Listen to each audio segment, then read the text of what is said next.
Welcome back after the break. जून के आगाज से शुरू होने वाली मानसून की बारिशों ने मुल्क के मुख्तलिफ इलाकों में तबाही मचा दी है। सबसे ज्यादा मुतासरा इलाके पंजाब और खैबर पख्तूनख्वा हैं। NDMA के मुताबिक अब तक 250 से जायद अफराद इन बारिशों और सैलाब के नतीजे में जान से हाथ धो बैठे हैं, जिनमें बच्चों की भी बड़ी तादाद शामिल है।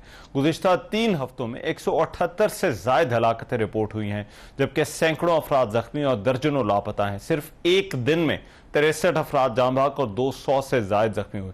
Secretary emergency services Punjab Rizwan Naseer का यह कहना है कि पंजाब में बारिशों के दौरान 119 समात हुई हैं। 17 जुलाई के बाद चकवाल, झेलम, रावलपिंडी और लाहौर में बारिशें ज्यादा हुई। उन्होंने कहा कि PDMA के साथ मिलकर सूरत हाल को कंट्रोल कर रहे हैं और दरियाओं के साथ गैर कानूनी आबादियों का डाटा इकट्ठा कर रहे हैं। इससे पहले पंजाब में चकवाल और झेलम में शदीद बारिशों से दर्जनों सड़कें मुकम्मल तबाह हो गई। कई देहात वहां जेर आब आ गए। चकवाल में 32 सड़कें तबाह हुई और सैलाबी रेले में राब्ता पुल जो है वो भी बह गए।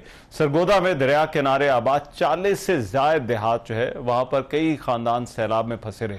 झेलम में शदीद बारिशों से 4 यूनियन काउंसिल्स शदीद मुतासर हुई। फैसलाबाद में 16 और 17 जुलाई को होने वाली बारिशों से शहर के मुख्तलिफ इलाकों में छतें और दीवारें गिरने के 33 वाकयात पेश आए, जिनमें 11 जानें चली गई और 60 अफराद जख्मी हुए। अब महकमा मौसमियात का यह कहना है कि पिछले साल के निस्बत इस साल का जो मानसून सीजन है ये काफी मजबूत है। अब तक मानसून के 3 स्पेल हो चुके हैं।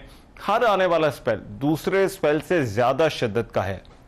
महकमा मौसमियात के मुताबिक मौजूदा बारिश बरसाने वाला सिस्टम जनूबी पंजाब की जानिब मुंतकिल हुआ है और आइंदा 24 से 48 घंटों के दौरान ये मूव कर जाएगा बलूचिस्तान, शुमाल मशरकी बलूचिस्तान, जनूबी पंजाब और सिंध के बेशतर इलाकों में, जहां पर दरमियाने से हल्के दर्जे की बारिश का इम्कान है। लेकिन इतवार से एक और मजबूत सिस्टम मुल्क में दाखिल होगा, जिसकी वजह से वस्ती और बालाई पंजाब में 20 से 25 जुलाई तक फिर से बारिशें मुतवक्के हैं।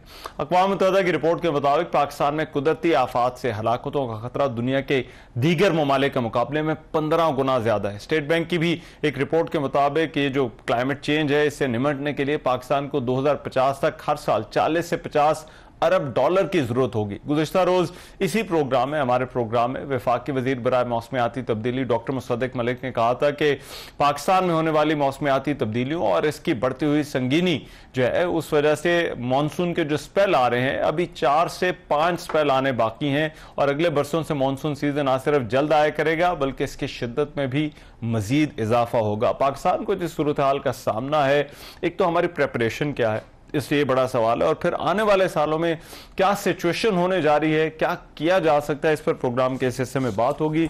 मेरे साथ मौजूद हैं इरफान काठिया साहब, DG PDMA पंजाब के। बहुत शुक्रिया इरफान साहब। और डॉक्टर ज़ैनब नईम साहिबा हमारे साथ मौजूद हैं, क्लाइमेट एक्सपर्ट हैं, उनसे भी जो है वो इस हवाले से बात होगी। लेकिन मैं पहले गुफ्तगू का आगाज इरफान काठिया साहब आपसे करना चाहता हूँ। ये जो भी हम इस वक्त जो है वो सूरत हाल देख रहे हैं और जिस तरह से बारिशों का और मानसून में हमने शिद्दत देखी है, क्या ये नया नॉर्मल है यहाँ पर मौसम के हवाले से और इन बारिशों के हवाले से या मानसून के हवाले से? जी बिल्कुल। ओवरऑल हम इस साल की मॉनसून स्पेल्स की इंटेंसिटी देखें और आगे के आने वाले सालों की भी जो प्रोजेक्शंस हैं, वो इसमें लगता यही है कि ये नया नॉर्मल अब यही है और हमें अपना अडेप्टेबिलिटी और रेजिलियंस को पैदा करना पड़ेगा। और अर्बन फ्लडिंग एक नया जो फिनोमेना है कि प्रीवियसली यही समझा जाता था कि सैलाब और जो दरियाई सैलाब हैं यही सिर्फ एक हैजर्ड है, लेकिन अब आप देखें कि ये जितने हमारे मेजर अर्बन सेंटर्स हैं उनमें इस तरीके से इनंडेशन, क्योंकि इतनी अनप्रेसिडेंटेड रेनफॉल है कि जिसको मैनेज करना वो शायद सिस्टम्स में उस तरीके से गुंजाइश नहीं है, जिसकी तरफ अब ना सिर्फ सोचना होगा। और अगर मैं पंजाब की बात करूं तो लाहौर में जिस तरीके से अंडरग्राउंड स्टोरेजेस बन रहे हैं पिछले 2 फाइनेंशियल ईयर्स में डिफरेंट डेवलपमेंट स्कीम्स में ये चीजें, और इसी तरह हम बाकी अर्बन सेंटर्स की तरफ तवज्जो देनी होगी ताकि हम इस पानी को एक तो जाया होने से बचाएं और दूसरा फिर इसके मुज़र असरात जो और जिससे इतनी डेथ्स हैं, जैसे आपने अभी इंट्रो में भी कहा, और अनफॉर्चुनेटली अगर मैं अब लेटेस्ट इस वक्त तक की वो फिगर्स शेयर करूं तो अनफॉर्चुनेटली 25 जून से लेकर अब तक 135 डेथ्स हो चुकी हैं पंजाब में, और जिसमें स्ट्रक्चरल क्लैप्स है, आसमानी बिजली। लेकिन के बाद ये एक्सपेक्टेड क्या है? एक तो इस साल इस साल मानसून के हवाले से एक्सपेक्टेशन क्या है, ये कब तक जो है वो चल सकता है, उसकी शिद्दत क्या हो सकती है, और आने वाले साल में इसकी जो है वो क्या सूरत हाल, कितनी शिद्दत हो सकती है? जी बिल्कुल, जैसे फिर आपने जैसे इंट्रो में कहा, ये आगे भी 5 स्पेल्स हमारे ऐसे हैं जो अगस्त जुलाई से भी इसमें बारिशें ज्यादा एक्सपेक्टेड हैं। और पंजाब में भी जैसे ऑलरेडी इस साल की प्रेडिक्शंस हैं कि हमारा जो नॉर्थ और नॉर्थ ईस्टर्न रीजन है, इसमें 40 से 60% बारिश ज्यादा है। और अगर हम इसको कंपेयर करें 24 के जुलाई से, तो यकम से 18 24 में, और अब आप देखिए 73% बारिश ज्यादा हुई है पहले 18 से 19 दिन जो जुलाई के हैं। तो इसलिए हमें पूरी तरह तैयार रहना होगा। और अगर अब आप मुझसे पूछें तो मैं बताता चलूं कि चीफ मिनिस्टर पंजाब की स्पेशल डायरेक्शंस के ऊपर पूरे पंजाब में इस साल अप्रैल से मल्टीपल साइकिल्स में डीसिल्टिंग का प्रोसेस वो हो रहा था, डीसिल्टिंग का प्रोसेस हो रहा था। और उसी वजह से नाला लई से लेके नारोवाल, सियालकोट के तमाम नाले और तमाम लाहौर समेत बाकी अर्बन सेंटर्स, उनमें बड़ा क्लियरली बार बार मल्टीपल साइकिल्स में डीसिल्टिंग की गई। और यही वजह है कि जो बड़ी बारिशों के बावजूद नॉर्मलसी फौरन वापस आई। जी अच्छा, ठीक है, राइट। डॉक्टर ज़ैनब साहिबा, क्या हमारे पास इस हवाले से कोई ऑप्शन है, या फिर ये वेट एंड सी वाली ही ऑप्शन है कि देखा जाए क्या शिद्दत होती है और उसका जो है वो मुकाबला किया जाए, या फिर इनकी शिद्दत के हवाले से और इनके जो असरात हैं उनको मिटिगेट करने के लिए हमारे पास कोई ऑप्शंस भी मौजूद हैं? लेकिन सबसे पहले तो जहां पे क्रेडिट देना चाहिए, I must appreciate Punjab government के, उन्होंने इस साल और पिछले 1-2 सालों से वो कोशिशें कर रहे हैं, एनवायरमेंटल प्लानिंग इंप्रूव हुई है। लेकिन आप इधर भी थोड़ा हमें रियलाइज करना चाहिए कि ये दिहाइयों की मिस प्लानिंग और मिस गवर्नेंस है जिसे हम अब फेस कर रहे हैं, और ये चंद महीनों में ठीक नहीं हो सकती। हम एक क्लाइमेट इमरजेंसी की स्टेट में है।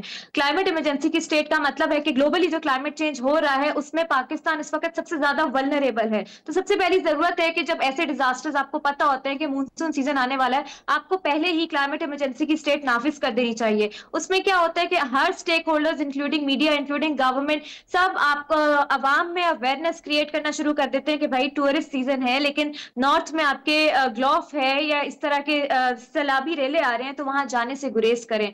दूसरी बात ये कि आई थिंक जो अभी तक हम नहीं कर पाए वो है कि दरियाओं की डीसिल्टिंग तो बहुत अच्छा इनिशिएटिव है, लेकिन उनके ऊपर जो कंस्ट्रक्शन हो रही है या जो इलीगल हाउसिंग सोसाइटीज जंगलात को काट कर बनाई जा रही हैं, उनको अभी तक हम क्यों नहीं रोक पाए, और मजीद बनती जा रही। चले कुछ तो है ना कि बन चुकी हैं, मजीद बनती जा रही हैं। बहुत अच्छा इनिशिएटिव है कि हम लोग ये जो अंडरग्राउंड रिचार्ज और ये नालों के लिए अंडरग्राउंड रास्ते निकाल रहे हैं, but what about the new construction, उस पर इन्फोर्समेंट बहुत जरूरी है।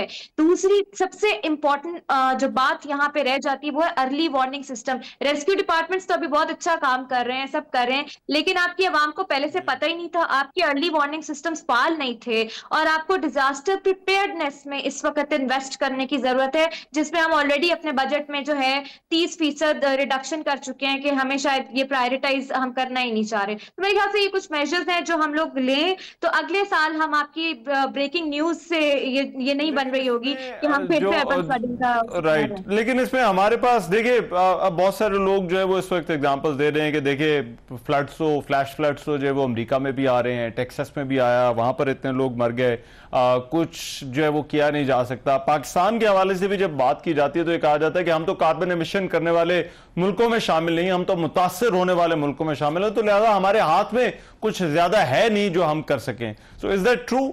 आप इस इंप्रेशन को ठीक समझती हैं या?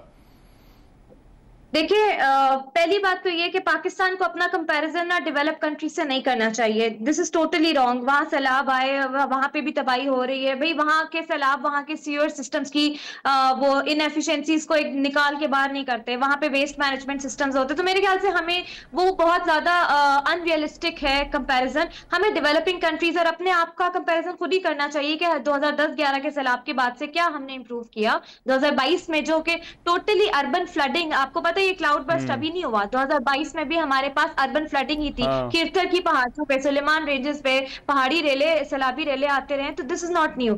दूसरी बात ये कि बिल्कुल पाकिस्तान की कंट्रीब्यूशन नेग्लिजिबल है, अभी नहीं है, लेकिन हम जिस हिसाब से आगे जा रहे हैं ये बयानिया हमें अब नहीं रखना चाहिए, ये पुराना हो चुका है कि हमारी तो नेग्लिजिबल कॉन्ट्रीब्यूशंस है, ठीक है, but what about our own planning and enforcement of our policies?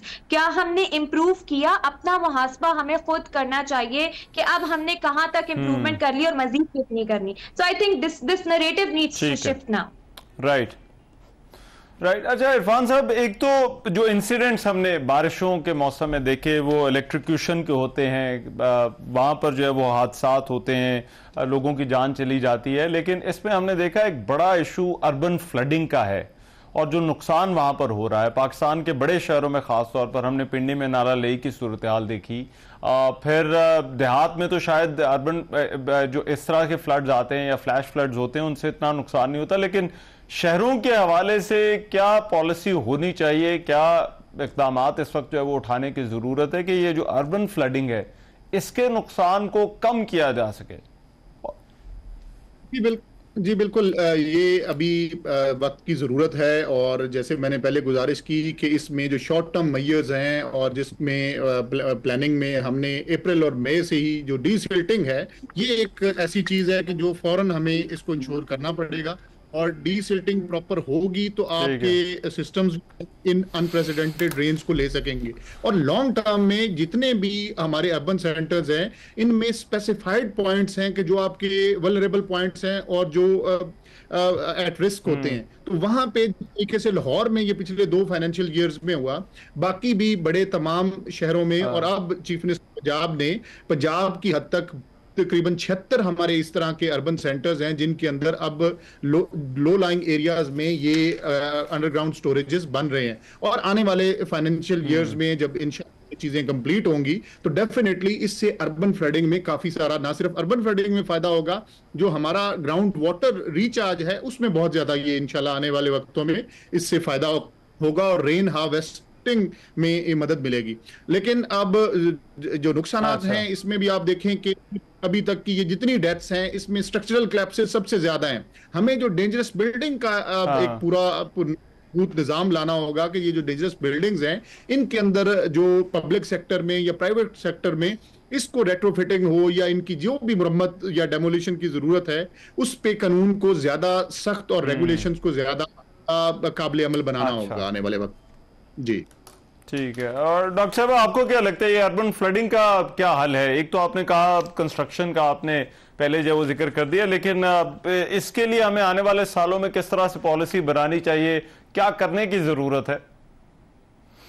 देखिए, एक कॉन्सेप्ट होता है स्पॉन्ज सिटीज का, जिसका मतलब ये होता है कि आपको पता है कि किन शहरों में अर्बन फ्लडिंग की वजह से डिजास्टर्स हो सकते हैं, आप उन शहरों के लिए स्पॉन्ज सिटीज का कयाम करते हैं। मकसद ये कि जो फॉरेस्ट है, ग्रीन एरियाज हैं, बफर जोन्स हैं, उनको आप बढ़ाते हैं, जंगलात मजीद इनहांस करते हैं और बड़े जंगलात इनहांस करते हैं। फिर जैसे ये बात कर रहे हैं उसमें डीसिल्टिंग, रेन वाटर हार्वेस्टिंग, ये छोटे छोटे मेजर्स है। लेकिन इस सब के साथ साथ हमें अपनी जो हमारा पाकिस्तान एनवायरमेंट प्रोटेक्शन एक्ट है उसमें सेक्शन 12 है, एनवायरमेंट इंपैक्ट असेसमेंट। आपकी जो भी ये जो बात कर रहे हैं सर यहाँ पे कि जो बिल्डिंग्स हैं उनको रेट्रोफिटिंग एंड ऑल, आपकी कोई भी पब्लिक सेक्टर कंस्ट्रक्शन तब तक नहीं हो सकती जब तक कम्युनिटी लेवल पे कंसल्टेशन ना होगा सेक्शन 12 के तहत, और उसको एनओसी इशू नहीं हो सकता जब तक वो एनवायरमेंट अपना मैनेजमेंट प्लान ना दे दे। तो उसको लागू करें, उसका निफाज इंश्योर करें, और मेरे ख्याल से हमारे लॉज बड़े अच्छे बने हुए हैं, सिर्फ लोकल गवर्नेंस सिस्टम ना होने की वजह से हम लोग उनको इन्फोर्स नहीं कर पा रहे। तो ये चीज हमें देखने की जरूरत है। और इसमें जी बिल्कुल लास्ट पॉइंट, हमें अपनी climate diplomacy with in country improve करनी है, और वो कैसे होगी? सूबाओं को, सूबे जो है उनको एक दूसरे के साथ कोऑर्डिनेशन इंक्रीज करने की जरूरत है। प्रोविंशियल गवर्नमेंट और फेडरल गवर्नमेंट की आपस में कोऑर्डिनेशन एनहांस होनी चाहिए ताकि हम इन डिजास्टर से दो चार होने से जो है वो बच सके। राइट। और इरफान साहब, एक रिस्पांस के हवाले से जो एक अक्सर बात की जाती है कि शायद रिस्पांस का हमारा जो मैकेनिज्म है ऐसी सूरत हाल में क्लाइमेट इमरजेंसीज में वो बड़ा कॉम्प्लिकेटेड है। एनडीएमए एक अलग है, पीडीएमए के भी इदारे हैं, डिवॉल्व हो चुका है सब्जेक्ट, फिर रेस्क्यू सर्विसेज जो हैं वो डिस्ट्रिक्ट्स के अंडर भी हैं। अब इसको आप किस तरह से देखते हैं? क्या यहाँ पर आपको लगता है बेहतरी की ज़रूरत है कि ये रिस्पॉन्स का जो मैकेनिज्म है वो हमारा एक सेंट्रलाइज्ड होना चाहिए ऐसी किसी भी क्लाइमेट इमरजेंसी या ऐसी किसी भी सूरत हाल में? अच्छा रहमान साहब, अब इसमें मैं ये कहूंगा कि अब जो जिस तरीके से टेक्नोलॉजी का दौर है और हमारा आपस में जो कोऑर्डिनेशन और रिस्पॉन्सेज की अगर बात करूं तो आप देखें कि यही जो पिछले 48 घंटे पहले जो जेहलम और चकवाल, पिंडी, नाला लही में जो कुछ हुआ, उसमें जिस तरीके से पंजाब गवर्नमेंट की प्रॉम्प्ट और पंजाब गवर्नमेंट ने जिस तरीके से रिस्पॉन्ड किया, तो वो आपके इल्म में है कि तकरीबन 1096 लोगों को हमने with in 6 to 8 hours rescue किया, और जिसमें 3 मेजर जगहों पे हेलीकॉप्टर के और हेली ऑपरेशंस हमने किए। वो पीडीएमए और एनडीएमए और हमारा आपस में कोऑर्डिनेशन, और thanks to Pakistan army and the district administrations के हमने इन लोगों को, और जहां पे भी कोई एडमिनिस्ट्रेटिव गफलत से पूरे पंजाब में कोई एक खुदा ना खास्ता कोई ऐसा नहीं है कि जहां जानी नुकसान हुआ हो, तो ये वो प्रिपेयर्डनेस थी या ये वो कोऑर्डिनेशन है जिसकी आप बात करें, जो गवर्नमेंट ऑफ पंजाब या अदारों की हद तक था, वो तमाम चीजें। लेकिन अब हमें ओवरऑल क्लाइमेट को देखना होगा कि ये जो फिनोमिनाज हैं, अब जो जिस तरीके से पानी आया या चकवाल में, ये इनकी हिस्ट्री में पिछले 40 सालों में इस तरीके से पानी नहीं आया। तो जेहलम में एक इन जिन नालों से गुजरा, ये 92 में इससे पहले कभी इनमें पानी आया था, लेकिन अल्हम्दुलिल्लाह गवर्नमेंट ऑफ पंजाब की और उन अदारों की प्रॉम्प्टनेस की वजह से कोई एक ऐसा नहीं था कि रेस्क्यू की जरूरत थी और रेस्क्यू ना किया गया हो। तो बेटर कोऑर्डिनेशन, आपको लगता है कि जो सिस्टम है वो काम कर रहा है? राइट, बहुत शुक्रिया। इरफान काठिया साहब हमारे साथ मौजूद थे, डॉक्टर जैन साहब हमारे साथ मौजूद थी। प्रोग्राम में एक ब्रेक शामिल करें, वापस आ रहे हैं इस ब्रेक के बाद।